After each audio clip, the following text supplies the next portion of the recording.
There is one company on Earth that can build the machines needed to print the world's most advanced computer chips.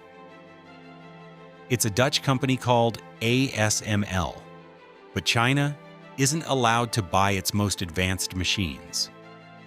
The Netherlands and the United States have imposed export restrictions designed to limit China's access to the technology needed for the world's most advanced chips. So Chinese researchers are exploring something nobody expected. They're not simply trying to copy ASML. They're investigating a completely different way to generate the one thing those machines desperately need: extreme ultraviolet light. If it works at industrial scale, it could open an alternative path around one of the biggest technological bottlenecks in the world. But that's a very big if. Because right now there's an enormous gap between what works inside a laboratory and what can actually manufacture millions of advanced chips. And that gap is where this story gets interesting. To understand why ASML has no real competitor, you need to understand what its machines actually do. They print chip patterns using light, projecting incredibly small patterns onto a silicon wafer. The shorter the wavelength of that light, the smaller the features you can create. To print the most intricate layers of today's advanced chips, ASML uses light with a wavelength of just 13.5 nanometers. It's called extreme ultraviolet, or EUV, and producing enough of it is incredibly difficult.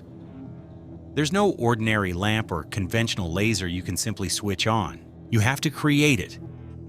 ASML's solution sounds almost absurd. Tiny droplets of molten tin fall through a vacuum chamber. A powerful laser hits each one twice, first preparing the droplet, then blasting it into an extremely hot plasma. That flash releases EUV light. Then it happens again, tens of thousands of times every second, hour after hour, day after day. It took decades and billions of dollars across the semiconductor industry to make this process reliable enough for mass production. And that's part of the wall protecting ASML. It's not simply knowing how the machine works. It's knowing how to make something this complicated work reliably, over and over again. And ASML doesn't do it alone. Key laser technology comes from Germany. The mirrors come from Zeiss and rank among the most precisely engineered optical surfaces ever produced. ASML brings technologies like these together into a system containing well over 100,000 components. The result is something no other company has managed to commercialize at the same level. ASML is still the only company in the world making EUV machines, and these machines are extraordinarily expensive.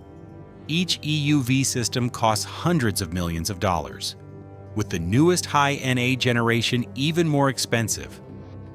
For China, that creates a problem. Restrictions have prevented Chinese chip makers from buying ASML's EUV systems and have increasingly limited access to some other advanced lithography equipment. The logic is simple.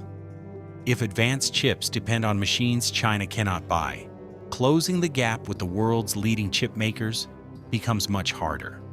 But that logic also depends on an important assumption: that there is only one practical road to EUV.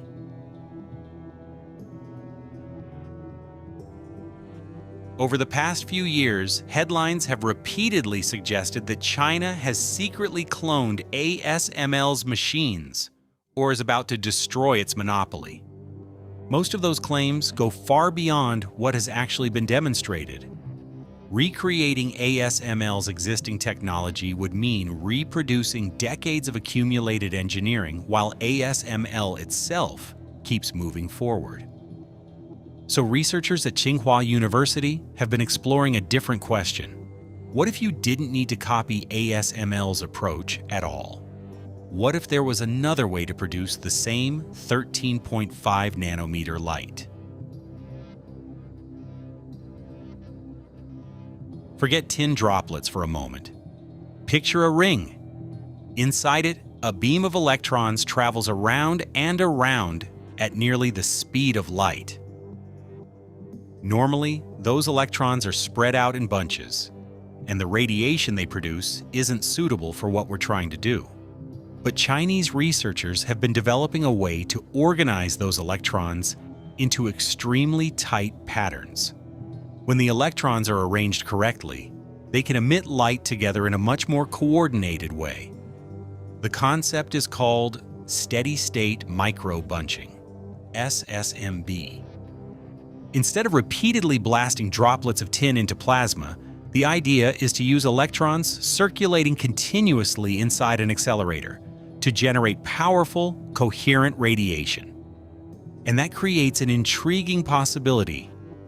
Researchers at Tsinghua University believe SSMB could eventually produce extremely powerful EUV light, potentially reaching the kilowatt range.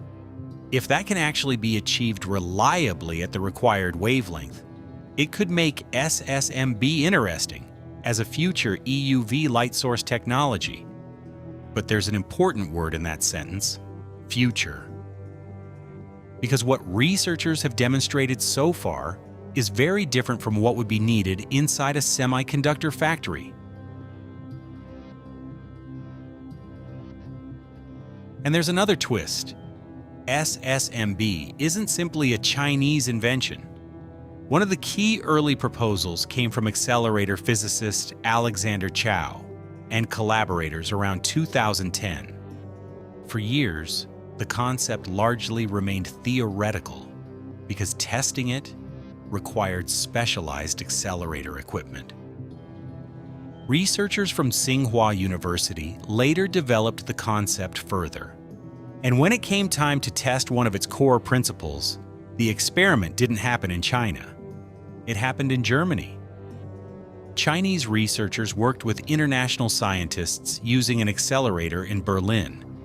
In 2021, results published in the scientific journal Nature demonstrated the underlying microbunching principle experimentally. That was an important milestone. An idea that had existed largely on paper had now been demonstrated in a real accelerator. But it still wasn't an EUV lithography machine, not even close. And this is where many of the headlines get ahead of the engineering. Producing promising radiation inside a research accelerator is one thing. Building a machine that can manufacture advanced chips around the clock is something entirely different.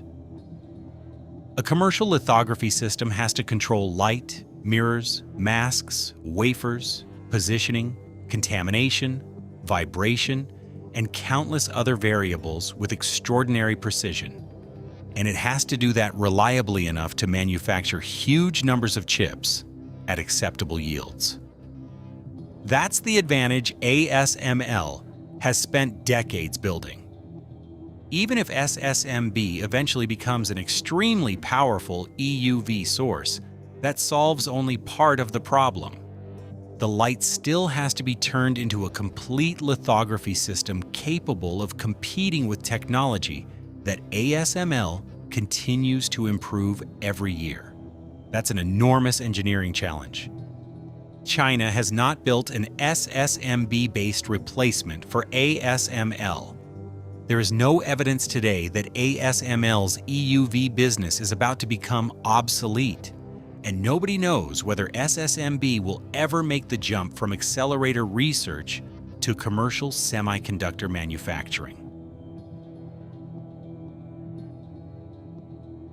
But that doesn't make the research unimportant, because SSMB challenges something more fundamental than ASML's current market position.